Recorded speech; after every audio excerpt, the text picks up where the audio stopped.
Hello. This will be the first time writing this story down, and likely the last as well. I have moved on, hopefully, now that the place I was working at has, finally, and due to reasonable concerns, closed down.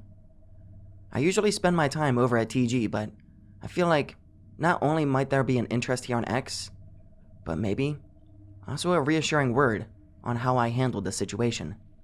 There are no IDs on this board, so I will trip with Hyacinth, because he is a great character in Greek mythology. And that is X enough, I hope. I'll start now, yeah? I'm a 24-year-old male kindergarten teacher and nurse. Yeah, OP is a friend for real this time. And the following account happened in a time frame from February 2011 to January 2012. I'm not a great writer, but I hope you will get that this happened over a year, and as terrible as it wasn't like a 90-minute horror movie. But I will try to explain it all in detail. In February 2011, I moved to a new state after working as an early years educator for about 2 years. But I fell in love with someone and relocated. I found a new job that combined what I had initially learned, nursing, with my passion for working with kids. I was hired as a caretaker in a psychiatric hospital for kids and teens. It's by far not as spooky as it sounds. It's, on one hand, sad, and on the other hand, very tense, because a lot of the kids are in there for aggression management or PTSD-related behavioral patterns, but also various types of depression. In the time that I worked there were no psychos, and by that, I mean no one was just straight up nuts. Just troubled creatures, sad as that is. I have to straight up say that the place was shit. Mismanaged, highly unorganized, and overall, not good on the doctor's side. On the nursing side, everyone was overworked and, later, accusations against patient abuse, though I haven't witnessed any, may have been likely, but not because people working there were evil, but handling patients on their very limit constantly due to misguided leadership and organization. I worked way too much as well, but I, even after what happened, loved the job, and was happy to get to know a couple of extremely intelligent, creative, and sensitive kids, as often the case with unstable souls. I did night shifts every other week, while in the weeks I worked during daytime. I was quintessentially a play pal, playing board games, music, crafts, you get the gist. Great stuff, as I believe certain games can help with dealing with stress, while others can give you back concentration, or even self-esteem. There were 2 patients I spent a lot of time with, and who I will call Andy and Laura, who were in the hospital during the entire time of this written account. Andy is 9. Both parents died early in his childhood, superhero potential, who was in hospital because of dissociative episodes and severe depression. And Laura, a 13-year-old Aspie, who suffers from PTSD and severe nyctophobia after getting lost in the woods and recovered a whole week later. There were plenty of other kids, obviously, but these 2 have a place in my heart. The hospital itself closed down now, must have been there for at least 60 years, and some of the games you could still find are proof of that. Cell phones and so on are forbidden for patients, so everyone had to make do with Monopoly and whatnot.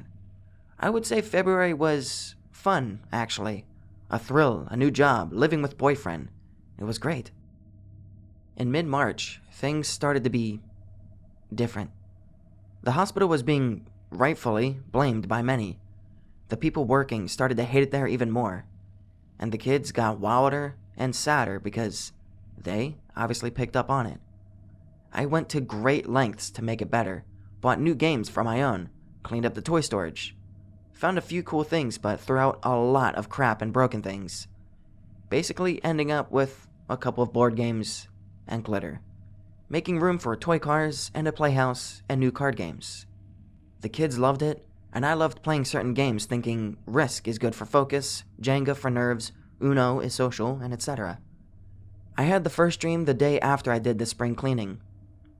In the dream, everything was a weird vision of my apartment, and me and my partner had adopted Andy, and I woke in the dream because I heard a glass or candle falling over on our glass couch table.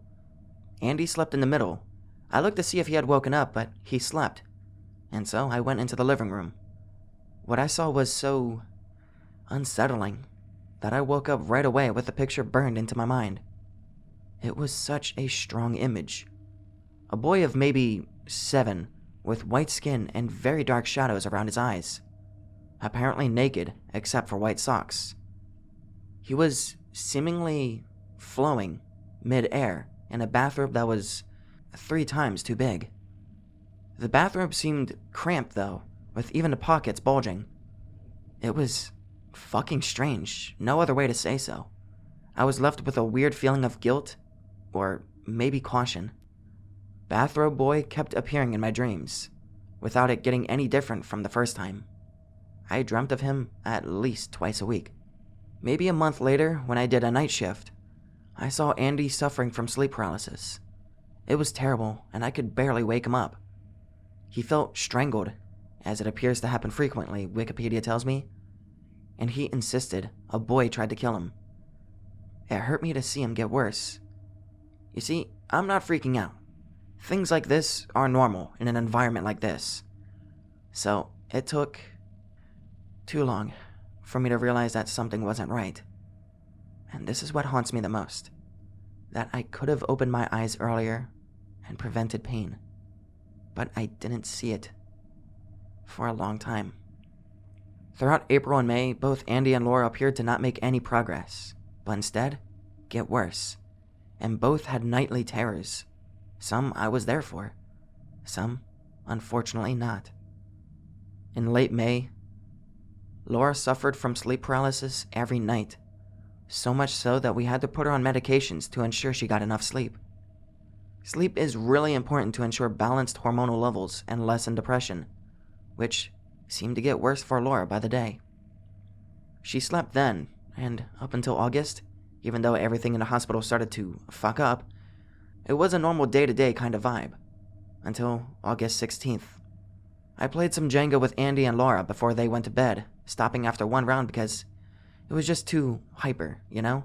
Not the game to play before you sleep. Then ate something real quick and then started to read some Beckett. I love that dude. Around 4 a.m., I took a walk through the rooms, and luckily, I saw Laura. She was sleeping, but after 10 seconds, I realized she couldn't breathe. I turned on the light only to find she was basically blue. In absolute panic, I checked and went for CPR, thinking she might have had respiratory problems because of the meds. She didn't respond to it, and after about a minute, I picked her up, calling a standby doctor. It was in the moment I had her in my arms that she took a breath and woke up. She started to cry, and so did I. The doctor arrived and checked her out, asking me to fetch her details, to see how much medicine she was given and etc. As I walked down the hall and turned to the door, I saw him. I saw the reflection of the boy in the bathrobe, floating, but for the first time, he had open eyes, looking at me. I freaked out, screamed. I clearly was overly tired. Night shifts fuck with you, especially when they are as fucking intense to begin with. My screaming woke up at least 3 kids. I was a bit overwhelmed by it all and started to cry. I was excused and asked to take a week off the next day, after being lectured that I should not invest this much feeling into certain kids. And, although painful, it was true. I really cared for these 2. I came back after a week of chilling with my man, who was worried sick as well, especially after I told him about these reoccurring dreams. I tried to keep my distance from A and L, though I couldn't ignore them either because it would have hurt them. Before I finished work, Andy came up to give me a hug and said the strangest thing. I was really confused and wanted to know what he meant, but he stopped there and didn't want to talk anymore. These words lingered with me till November. Even though everything normalized itself and we all were back to normal. Normal. Well, as normal as it gets in an environment of that kind. Sometime in November, the 18th to be precise, it was Andy's birthday. I made him cookies and we all had cake and played all sorts of games. I finished work at 6, but puppy eyes made me stay till 7 to play a game of Twister, as referee, and Jenga, which I intentionally lost. For one, to make Andy happy, but also to call it a day. I said goodbye, met up with my man for a pastrami sandwich, and fell into bed at 1.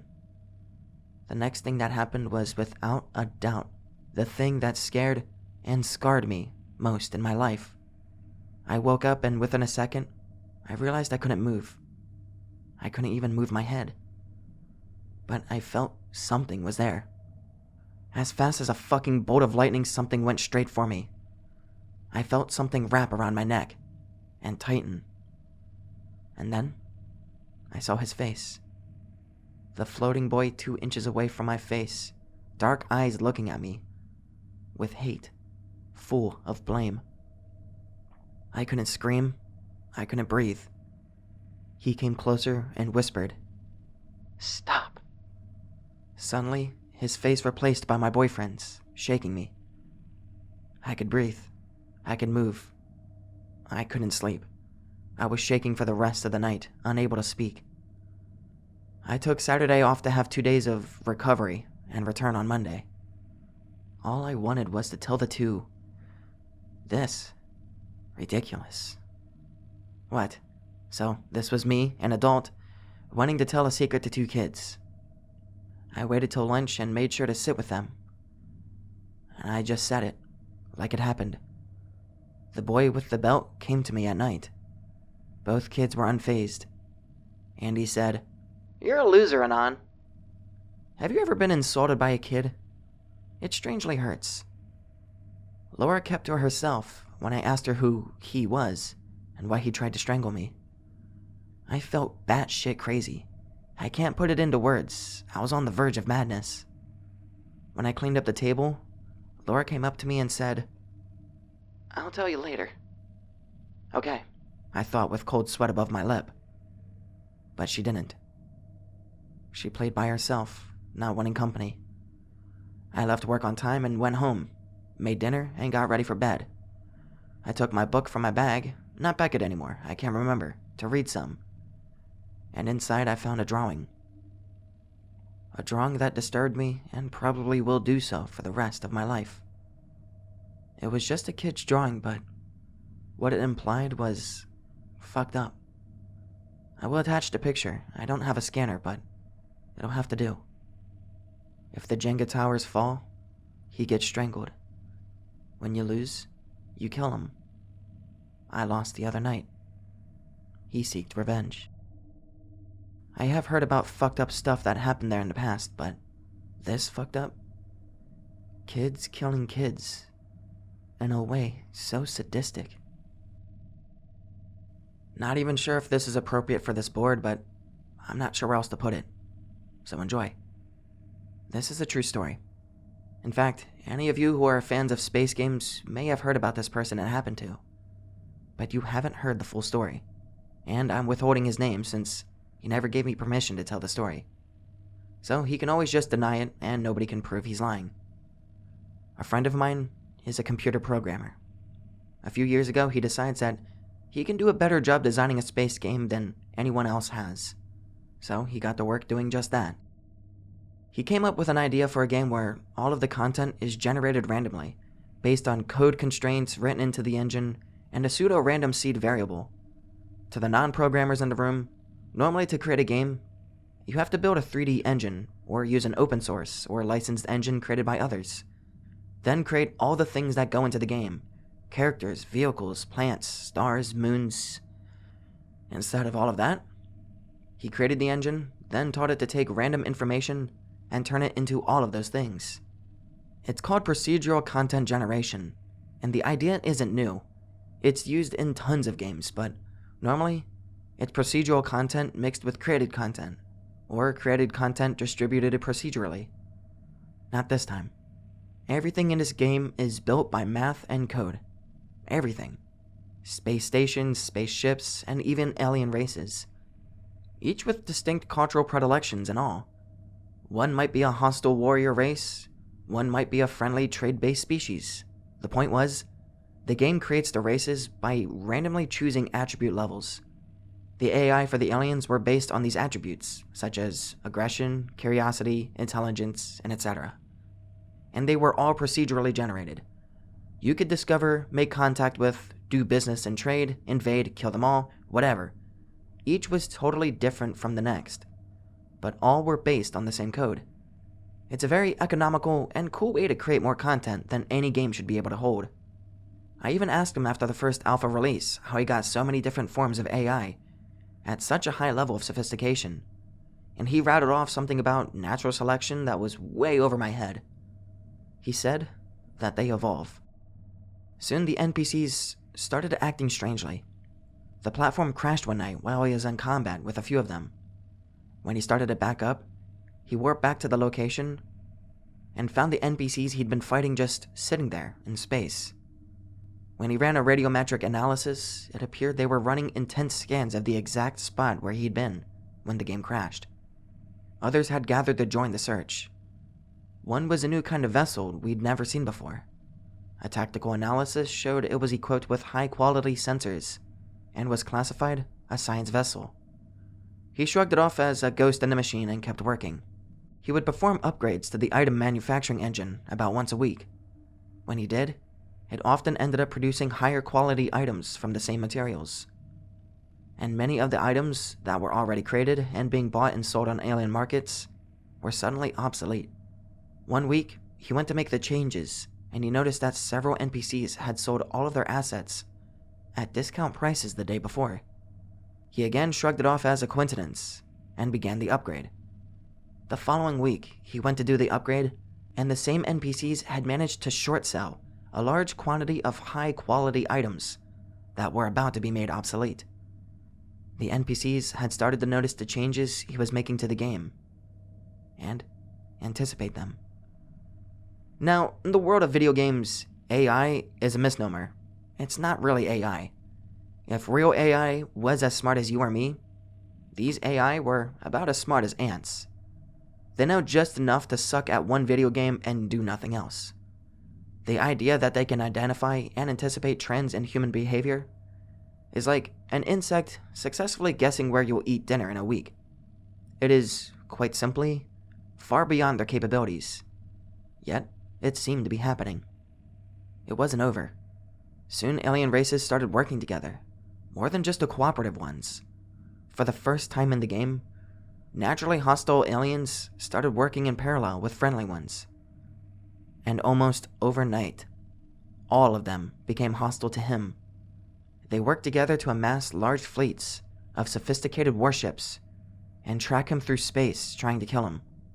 He ended up having to make his ship invulnerable while testing the game because every time he would log in, they would find him as quickly as they could and attack him.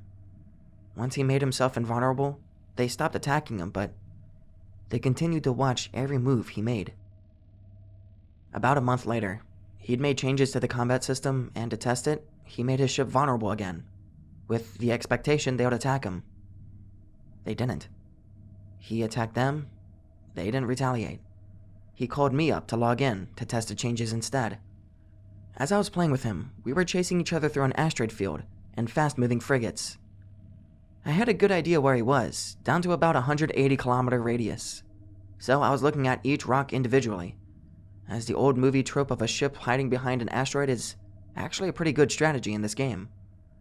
While looking, I would take pot shots at asteroids here and there, and write little messages on them with my blasters, like, "I'll find you," and I drew a dick on one of them for shits and giggles.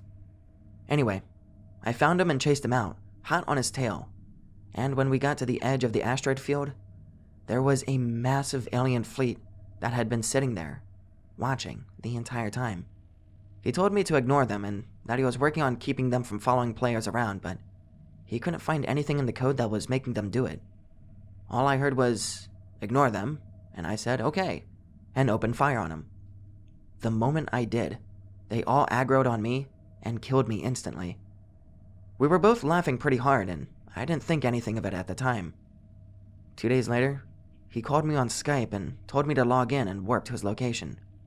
I did. He told me to take a close look at the alien space station that had just been constructed in orbit of the planet that he was at. When I did, I didn't understand at first the significance of what I was looking at. The space station had written on it, in my handwriting, if you can call it that, "I'll find you," and a picture of a dick. I said, "Why did you put that on a space station?" And I will never forget the haunted tone in his voice when he said, "I didn't." Incidents like this continued. We both started scrawling little messages on moons and asteroids when the aliens were around, and he would see them pop up later in alien ships and structures. There's a planet in the game where the NPCs have built cities in the shape of random letters and numbers, and one with the phrase, "All praise be to his name," which he had scrawled on a moon as a joke. But when he saw it for the first time, scrawled on a massive planet with structures, a giant monument to him as the god of the universe, he suddenly didn't find it that funny anymore. In the process of doing research, my friend came across an article about a scientific idea called simulation theory, which states that any universe capable of giving rise to intelligent life, e.g., ours, will necessarily do so many times over. Each intelligent life form will end up making simulations, e.g., video games, and as such, as their simulations grow in complexity, they can become indistinguishable from reality, e.g., the Matrix. Now, because there is at least one universe capable of this, ours, by the mediocrity principle, there must be many, and if each has many forms of intelligent life capable of creating simulated universes, then the number of simulated universes must be infinitely higher than the number of real universes, if there even is such a thing. Therefore, the simulation theory is really the theory that it is infinitely more probable that we live in a simulated universe than it is that we live in a real one. My friend became fascinated with this idea and could not help but notice the similarities to what he was doing. All of those creatures inside were incapable of imagining their true place in the universe, but they were perfectly capable of being curious about it. He reasoned that even a simulation designed to be far more realistic would contain creatures that were completely oblivious to the fact that they were just code in a text file somewhere. But if confronted with evidence that the world is not as they see it, they either become fascinated or terrified. The idea that he could be an NPC in a video game on some computer mainframe somewhere got to him. It consumed his days and nights. He could no longer focus on his work, and he ended up having a nervous breakdown and abandoning the project. But not before he backed up everything to as many redundant servers as he could find. When I asked him why, he said, "In case anything happens to them, to it." He's still in there. He spends all of his time there now. I guess if I were the god of an entire universe, I would probably spend all my time there too. Let me set the scene. My grandma's property sat about 2 miles down the road from her house, way out in the country. That's where you enter the first gate by the road. To start up the extremely narrow dirt road up the mountain, it kinda winds up the side of the mountain until you get to the top, about a 15-minute drive. At the top, it's all fenced in. It's a big area with a field at the very bottom. It's on top of a mountain, so it slopes up. That field is fenced in with a wooden fence. Trees outline the field at the bottom of it, and they are very thick and covered in brush. On the field's far right side, there is a coral and very old barn. Up from the field is kind of an open logged area where the road comes through, a block foundation where my grandpa had began to build another cabin, and a really shitty cabin. It was all one room and made of plywood or something. It had one window in the very front, facing away from the field, looking toward the top of the mountain, where there was thin forest. The mountain apexed here, and the fence went on down the hill until it stopped, and became thick brush forest, like the bottom of the field on the other side. It was an extremely large fenced-in area, and the thin forest stretched on forever. You couldn't see one side of the fence from the other in any direction. I'm just guessing, but I would say 50 acres or more of mountain top. They kept it to keep their cows in the pasture field area, which was large but surrounded by trees and a wooden fence. It was surrounded by trees in the form of a G, and the little circle inside the G was sort of a sinkhole that you couldn't see from the main dirt road. Now that you have an idea of how the area looked, I'll get on with what I have to say. My grandpa died of lung cancer, My grandma, as hardworking as she is really small and able to only tend to her yard and garden. So someone had to feed the cows and check on them. I usually drove down after work, checked on her, and then drove up there, grabbed some feed from the barn, and fed the cows. One night, I got off work a little late, and it was getting dark, so I drove straight up to the mountain. When I got to the top to get out and open the gate into the area, I heard a cow mooing really loud. I didn't think anything of it since they usually did this, but this was really loud and sounded off. When I pulled up to the pasture, the cows were nowhere to be seen, which was weird because they usually came hauling ass when they heard me coming. I put the feed in the trough and hollered for them, but they didn't come. I figured they were just in the non-visible area of the field, remember the G-shape? But I had to go check. I went to my truck and grabbed a flashlight since it was getting dark, and it was a large field. As I walked down to where I thought they were, I kept hearing that loud moo that sounded weird coming from different directions. But it didn't deter my path since I was sure they were in that part of the field. I rounded the corner, and down in the sinkhole they were all standing there, huddled up, quiet. As I walked up to them, I tried to shoo them to the barn, but they wouldn't budge. And that's when I heard another moo from the woods at the top of the sinkhole. I thought one had gotten out of the fence and was in distress. I wasn't really freaked out at this point, so I decided to investigate and to retrieve the cow. I didn't do a head count because I didn't really know how many they had. So I walked up the hill of the sinkhole where I thought the moo came from, but around the time I got to the top, I heard it again, coming from another side of the field. I walked over, hopped the fence, and shined my light through the dense woods. I was shaky from being in the woods during the dark, but not really scared. I walked back a bit in the woods and saw it, the cow standing in a little clearing facing away from me. Black and white. Looked like a cow, but it was sitting down like a dog and looked sickly. You've seen a cow that was skinny. I thought it might have hurt its back legs or something, so I strode up to it. Then, noticed something as I got closer. Its hooves weren't hooves. It had hands on its front legs. Long, thin fingers with fleshy, brittle-looking fingernails. Not being able to explain what I had saw, I called out to it in hopes that it was just the dark fucking with me. "Sue Kafer, come eat." At that point, about 20 yards from me in the clearing, the thing stood up on two legs and turned around. Its skin was colored like a black and white cow, but its body was nothing like it. It was tall and thin, with a strange flat face, a large mouth, and sunken-in dark eyes. I hauled ass out of the woods, tripping and stumbling over everything, my heart pumping so hard I couldn't hear anything else.